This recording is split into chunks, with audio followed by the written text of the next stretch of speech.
What family tradition did you realize was actually illegal? My father forced me to fight other boys every week to prove my worth. Not play fighting or wrestling matches supervised by parents in padded gyms. Real fights with blood and broken bones and consequences that lasted for days. It started the week after my 8th birthday when Dad sat me down at the kitchen table and explained what it meant to be a Blackwood man. "We don't raise soft children in this family," he said, his scarred knuckles drumming against the wood. "Every generation has been tested, proven worthy through combat. Your grandfather did it. I did it. Now it's your turn." He slid a notebook across the table, pages filled with names and dates and outcomes recorded in his cramped handwriting. "This is our family record going back 80 years. Every Blackwood son has fought to earn his place. You'll fight every Saturday until you've proven yourself." I was 8 years old and had no idea what proving myself meant. I just knew the pride in my father's eyes as he explained the rules made me want to make him happy.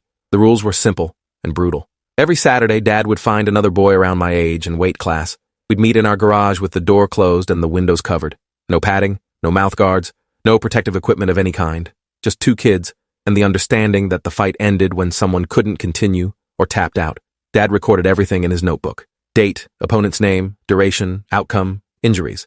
He treated it like a science experiment, analyzing my technique and pointing out weaknesses I needed to improve. My mother never came into the garage during fights. She'd stay in the house with the TV volume turned up loud enough to drown out the sounds. My younger sister, Autumn, wasn't allowed anywhere near the garage on Saturdays. This was between father and son, a tradition that women couldn't understand or participate in. My first fight was against a boy named Colin, whose dad worked with mine at the construction company. Colin was bigger than me by at least 20 pounds, and I learned later that Dad had specifically chosen him to teach me that size didn't guarantee victory if you fought smart and mean. I got destroyed that first fight. Colin hit me so hard I saw stars. My lips split open and blood ran down my chin, metallic and warm. I tried to fight back, throwing wild punches that mostly hit air. Dad watched from the corner, not intervening, not stopping it even when I started crying. The fight lasted maybe 3 minutes before I collapsed, too hurt and exhausted to continue. Colin's dad pulled him back, and my father wrote the outcome in his notebook. Loss by exhaustion. Afterward, Dad cleaned my wounds in the garage sink and explained where I'd gone wrong. "You telegraphed every punch. You fought angry instead of smart. You gave up instead of pushing through pain. Next week will be better." I nodded, because what else could I do? This was my family's way. This was how Blackwood men were made.